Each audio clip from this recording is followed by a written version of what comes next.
Hi everyone, I hope that the first week has gone well. I left a few days gap between the Rainbow Arc videos just to give you a little bit of time to settle into doing that. It's quite hard to get into a routine, I think, and get everything settled, but I have had some good feedback from some parents about how well some of the children are doing, so that's really great news. So I just wanted to talk to you a little bit today about learning spellings. So what I advise with children with dyslexia is that they only do one spelling a week. There's quite a few reasons for this, and I will do some more videos on this if anyone's interested. A little bit of dyslexia training. But for a dyslexic child, it takes much longer to remember something, and they also need to learn something in a variety of ways. So learning a list of spellings, they might know them that week, but they don't retain that information. And what we do is, you can hold something in your memory, but it's about getting it into the long-term memory. And when something's in your long-term memory, it's what we call it's automaticity, it's automatic. So you don't have to try and decode the word or remember what the letters are, it's just automatic. And even dyslexic children already have a lot of words that are automatic. You know, they can usually spell and the and things like that, you know, depending on their age. So we want to make more words as automatic as possible, so they're not putting any effort or thought process into it.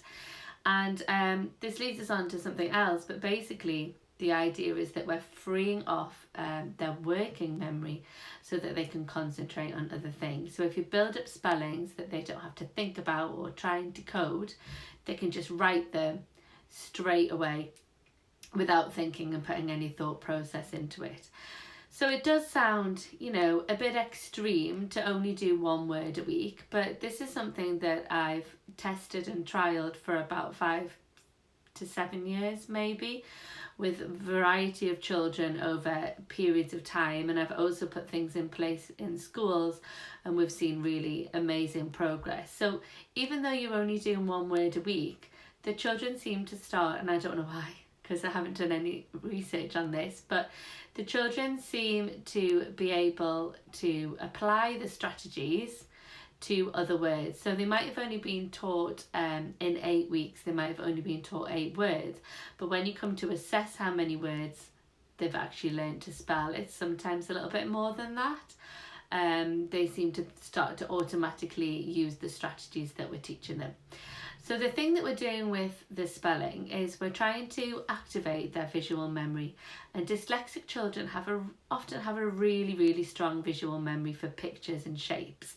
Not particularly for letters, but they do have a really strong memory for shapes.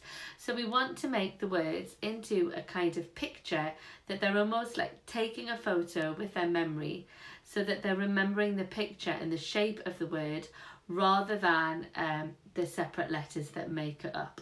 And that's why we do one word a week, so that we can focus on it in a really multisensory way, and we can work on the word in every way so that they have every chance possible of getting it into their long-term memory. If we came back a week later and checked that word and they didn't know it, we would think that way hadn't worked for them, and we would try and put in different strategies to make that word go into their long-term memory. So we do the words in lots of different ways, and I'm going to do some more videos explaining how we do it. But that is the background and the reason why parents who got PACS, it says to only do one word a week. It does feel like you're doing nothing, and I used to have this problem with you know, people that work with the children. They would say, but they can do more than that. But actually my point was always, but they're 9-10 years old and there's still words from reception that they can't yet spell. So whatever strategies have been used, they're not working for this child, so we need to put in something different. So this is part 1, and I'll be showing you some more videos over the next day or so over the weekend. But this is just a little bit of background information.